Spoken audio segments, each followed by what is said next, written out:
매일 수백만 명이 안전하게 이동할 수 있도록 뒤에서 묵묵히 일하는 기술이 있습니다. 바로 철도 선로 전환기인데요. 사실 우리는 거의 신경 쓰지 않죠. 오늘은 이 보이지 않는 영웅이 어떻게 작동하고 더 나아가 어떻게 안전하게 실패하도록 설계되었는지 그 비밀 속으로 한번 들어가 보겠습니다. 네, 이 말이 핵심을 정확히 짚고 있습니다. 단순한 모터가 아니다. 맞아요. 이건 그냥 기계 덩어리가 아닙니다. 모든 부품이 정말 정교한 오케스트라처럼 완벽하게 조화를 이룰 때만 절대적인 안전을 보장하는 그런 시스템인 거죠. 자, 그럼 그 내부를 한번 들여다볼까요? 아니 근데 왜 이 작은 장치가 그렇게나 중요할까요? 만약 이게 조금이라도 잘못 작동하면 상상하고 싶지도 않은 결과로 이어질 수 있기 때문입니다. 열차의 측문 충돌이나 탈선 같은 끔찍한 사고 말이죠. 그래서 이 장치를 이해하는 건 철도 안전의 심장을 들여다보는 것과 똑같습니다.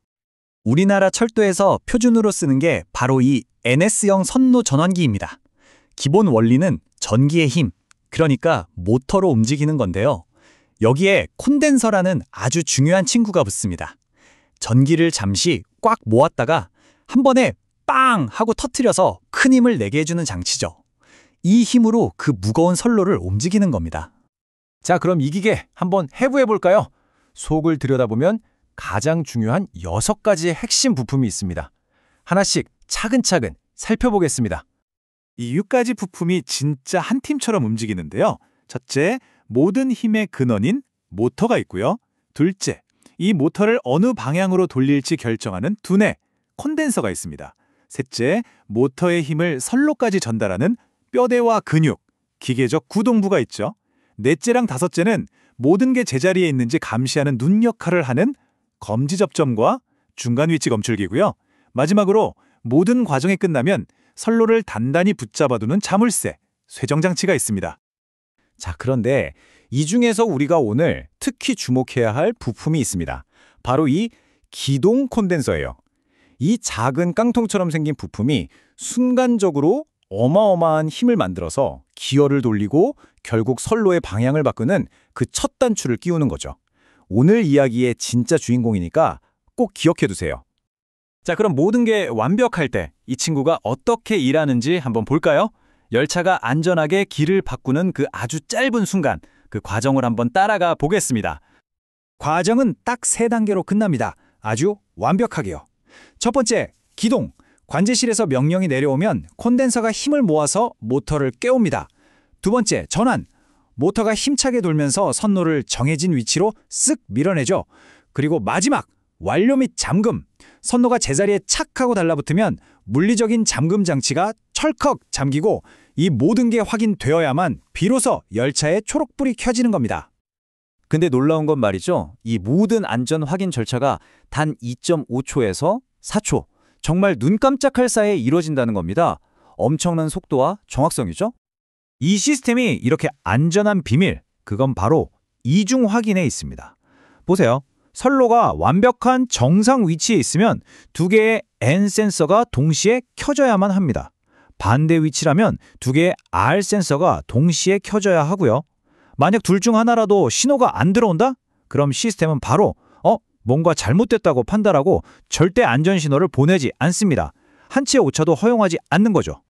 하지만 이렇게 완벽해 보이는 시스템에도 문제가 생길 때가 있습니다. 바로 오늘 이야기의 주인공이었던 그 콘덴서.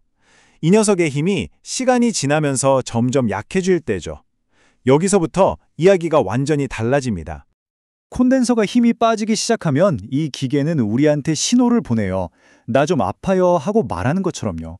평소보다 모터가 위윙하고 더 크게 울거나 4초면 끝나던 작업이 느려지거나 선로가 끝까지 착 달라붙지 못하고 어중간하게 멈추는 현상들. 이게 바로 유지보수 담당자들이 절대 놓쳐서는 안 되는 중요한 경고 신호들입니다. 여기서 정상일 때와 고장일 때의 차이가 확 드러나죠? 왼쪽을 보세요. 정상 스위치는 충분한 힘으로 선로를 완벽하게 잠그고 당연히 안전하다는 녹색 신호를 보냅니다. 그런데 오른쪽의 고장 스위치는 힘이 부족해서 어설프게 잠기죠. 그 결과는 뭘까요? 시스템은 이 미세한 차이를 즉시 알아채고 위험하다는 적색 신호를 보냅니다. 하지만 이 시스템의 진짜 대단한 점은, 진짜 천재적인 부분은 지금부터입니다. 단순히 잘 돌아가게 만든 게 아니라 문제가 생겼을 때 어떻게 안전하게 실패할 것인가까지 설계에 넣어뒀다는 거예요. 이게 바로 페일세이프, 즉 안전한 실패라는 약속입니다. 페일세이프가 뭐냐면요. 쉽게 말해서 고장이 났을 때 그냥 아무렇게나 멈추는 게 아니라 의도적으로, 계획적으로 가장 안전한 상태로 돌아가게 만드는 설계 철학이에요. 계속 움직이는 것보다 안전하게 멈추는 것이 최우선이라는 안전에 대한 아주 확고한 약속인 거죠. 자, 그럼 만약에 선로가 단 1mm라도 덜 붙었다. 그럼 어떤 일이 벌어질까요? 첫째, 시스템이 이걸 즉시 알아챕니다. 둘째, 이 상태는 성공도 아니고 그냥 실패도 아니고 가장 위험한 어중간한 상태로 판단해요. 셋째, 당연히 진로 허가 명령은 거부되겠죠. 그리고 마지막, 신호등은 무조건 빨간불. 모든 걸 멈추라는 거죠. 재앙을 막는 자동 방어 시스템이 딱 하고 켜지는 겁니다. 그러니까 핵심은 이겁니다. 조금 불안전한 상태 같은 건 없어요. 100% 완벽하지 않으면 무조건 100% 실패로 보는 겁니다. 그리고 안전이 다시 확보될 때까지 그 어떤 열차도 그 위험한 선로 위를 지나갈 수 없도록 딱 막아서는 거죠. 이 문장이 모든 걸 말해주네요. 선로가 제대로 전환되었는지 감지하는 그 찰나의 순간, 그 신뢰도가 바로 모든 열차 안전의 출발점이라는 뜻입니다. 오늘 우리는 이 철도 선로 전환기를 통해서 잘 작동하는 것만큼이나 어떻게 안전하게 실패하는가가 얼마나 중요한지 봤습니다. 자, 그럼 한번 생각해보죠. 여러분 주변은 어떠세요? 우리가 매일 타는 엘리베이터, 길을 건널 때 보는 신호등, 이런 것들 속에는 또 어떤 보이지 않는 안전한 실패에 대한 약속들이 숨어 있을까요? 한번 주위를 둘러보시는 것도 재밌을 것 같습니다.